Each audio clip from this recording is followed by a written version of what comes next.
felt like going back to some basics that I used to talk about, like, I don't know, a couple years ago. And I got so many videos up here. I don't think nobody going back to binge watch. Like, I got over like 600 some videos on there in less than a year and a half. Like, I've been cooking. You know what I'm saying? It's a lot of content. I even see some of the master people with, I call them master people because they get a lot of views and all that. And I guess they use YouTube as a job for some aspect. They don't even got as many videos as I got. But they eating though, you know what I'm saying? So my thing was to congest it. You know what I'm saying? Like just hit it so hard with nothing but truth that you will become aware of the value. So self-awareness was one of my main topics for the first year in divine guidance. Self-awareness and divine guidance. That was like my main topics for like a whole year. You know what I'm saying? Like if you could go back, and I've said this a numerous amount of times in some of my other bills, but as the subscribers grow, we're in different echelons, right? So we got to keep reiterating the value of circumstances. And me personally, knowing that you have I believe for each individual person, lighting up your spirituality it comes from the base form of self-awareness. And your self-awareness is a part of the incremental value.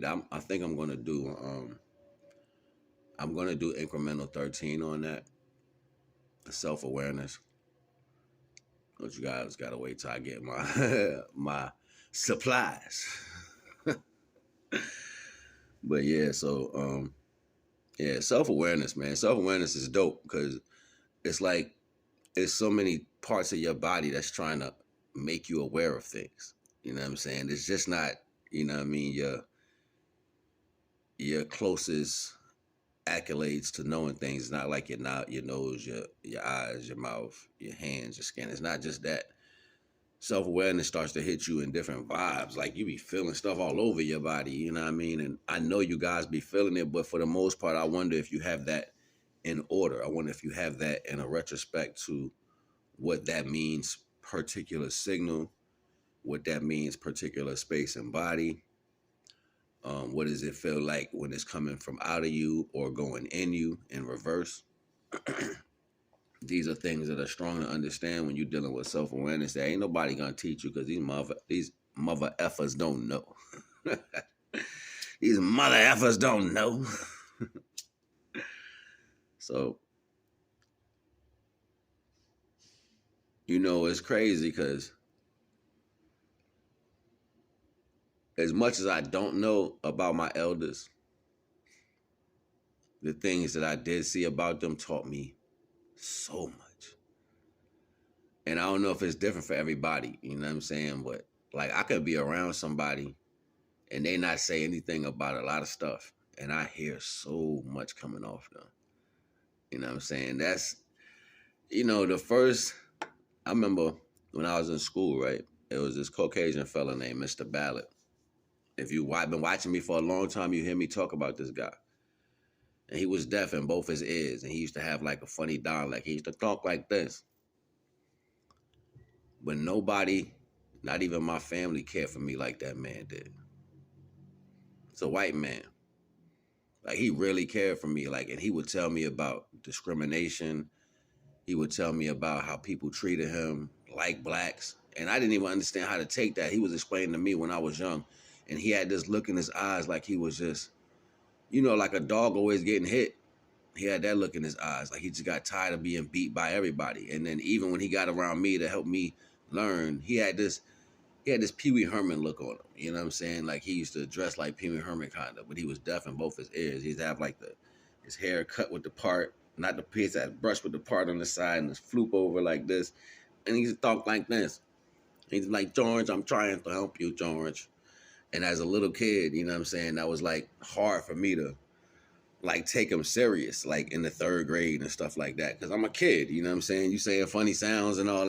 I'm making jokes out of it. He's like, don't you have to be serious? You know what I'm saying? So I eventually melded into this guy. And I would watch and pay attention to him try to help me understand. Like he knew I didn't even care no more. Like people tease me all the time about about me being deaf, and when it was affecting me the most is when they would say it was fake. You know what I'm saying? Like, and other people would believe it, and I would have to go through this torture, go through this constantly, right? People never said anything to balance that out. It was always like that was going to be how everybody looked at it soon. You know what I'm saying? This is why I say be mindful of how you treat your family around other people, because that's going to become a way that people start treating your family. And you're going to be wondering, why is this going on? Well, did you watch your mouth when you was around individuals, or did you just say what you wanted to? You know what I'm saying? Like, it's that type of energy. Anyway, Mr. Ballard was real deep. He was real dope. And he knew I was mad intelligent. He knew I didn't care. He knew my mother was taking on too much that she needed to deal with, you know what I'm saying? And he knew they wasn't focusing on the problem at hand, you know what I'm saying? He knew she didn't care enough to focus on the issue that I had, you know what I'm saying? And she gave up on taking me back and forth to the doctor for my hearing, like when I was young, you know what I'm saying? Still in the middle school, like she started putting her focus on other things, like, well, you just gonna have to deal with it. And everybody would say things like, oh, he ain't really deaf and he ain't this and Boo Boo the fool over here would start agreeing with it. You know what I'm saying? Like, and I'm like, yo, whatever, yo. Y'all go ahead and believe that. I deal with my own life as a youth. And mind you, I'm still a minor at this point, but this is the type of energy that I was getting. So yeah, I gravitated to this dude. And he was like, don't worry about what's going on in your world. You keep focusing on school and make sure you go to college. That's what he told me. It's like, I bet. You know what I'm saying? And he would come around and check on me, check on some of my grades or whatever. And I started loving dude, you know what I'm saying? Because he really cared. Like, he would give me lunch money sometime, you know what I'm saying? Like, he would take me home sometime. Like, he was just there, you know what I'm saying? Like, opposed to people acting like they cared and never there and making excuses why they couldn't be the right type of person for you as far as a parent or whatever. He was a person that wasn't even my blood, and he gave a ish. He cared. And before, like, it was crazy because he set me up in the home ec or whatever. He knew I was like more artistic, so art, cooking, like home, what is it, shop class, like stuff like that. I would excel in, you know what I'm saying, because I'm good with my hands. That didn't mean I wasn't good in my mind. I just didn't care to do none of that. But naturally, those things was apt to me, like measurements, mathematics. Like I didn't have to study that again. I was that already. It was like I knew how to measure without nobody teaching me. So even when it came to food, I never used a measuring cup. I never used incremental anything. I just knew what to put in it because I could smell the seasoning in the air. You know what I'm saying? I could smell how much salt is in things by the way it smell in the air. You know what I'm saying? That's how I was able to cook. I was nice. So even in school, 10th grade, 9th grade, I'm cooking in the home ec class. I'm making ribs. I'm making homemade sauce. I'm making this. I'm making that. He like, yo, you can cook for real. I'm like, yeah, it's nothing. It's simple. So I didn't even have to go through the training aspect of what they had to go through in class. And then after excelling and exceeding the value of what the teacher thought, automatically I got like a full scholarship to the best home ec, the best culinary college in the country. There's a whole bunch of bull crap after that. It's like the attack got real, and everybody wanted to ensure that I did not get to college. It didn't even make no difference. You know what I'm saying? My own so-called mother was like, the so-called mother was like, you need to get a job. I'm like, yo, I got a college scholarship. What are you talking about? Like, nah, you ain't going to college.